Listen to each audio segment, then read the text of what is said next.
The modern incarnation of feminism can be traced back to the late 1960s and really began to intensify in the early 70s. The modern incarnation.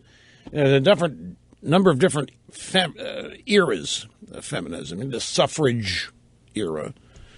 But this era that started in the late 60s and early 70s was one rooted in total anger and remains rooted in total anger.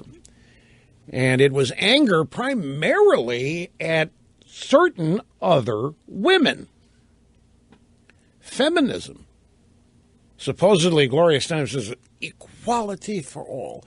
Ask Paula Jones about that. Ask any of the women abused by Bill Clinton, where was the Now Gang? The Now Gang did not. They're supposedly protecting women against rape and male abuse and behavior like this. And here you have one of the serial female abuser in Bill Clinton.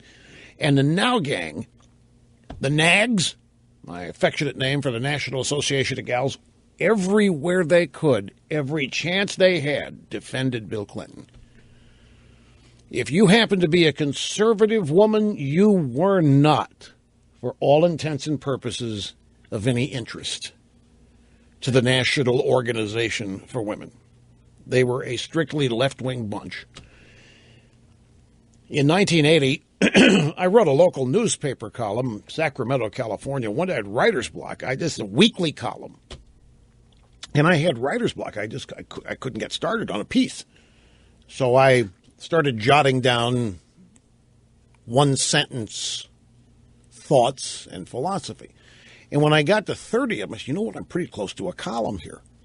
So I kept going till I got 750 words, which was about 35 truths. And that's how the 35 undeniable truths of life were born.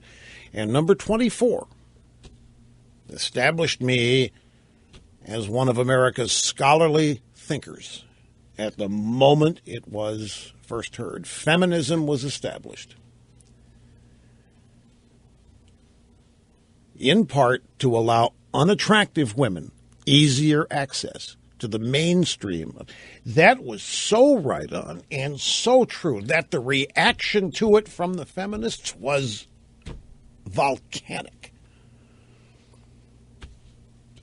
They dropped and lost any sense of humor about everything. They were nothing but a bunch of libs is all it was, is another manufactured special interest group of liberalism designed to distract people into thinking it was about equality and civil rights for a maligned victim group, women, when in fact all it was one of the many constituents of the Democrat Party, one of the many disparate groups of the leftist coalition that makes up the Democrat Party. And they all push the same thing, the expansive government, the loss of individual liberty and freedom via the expansive government, use of government to enforce behavior on people. In this case, the feminists thought needed to be punished, which happened to be men, and conservative women. So that's how it all began, and that's why Gloria Steinem says, I have destroyed the word feminism.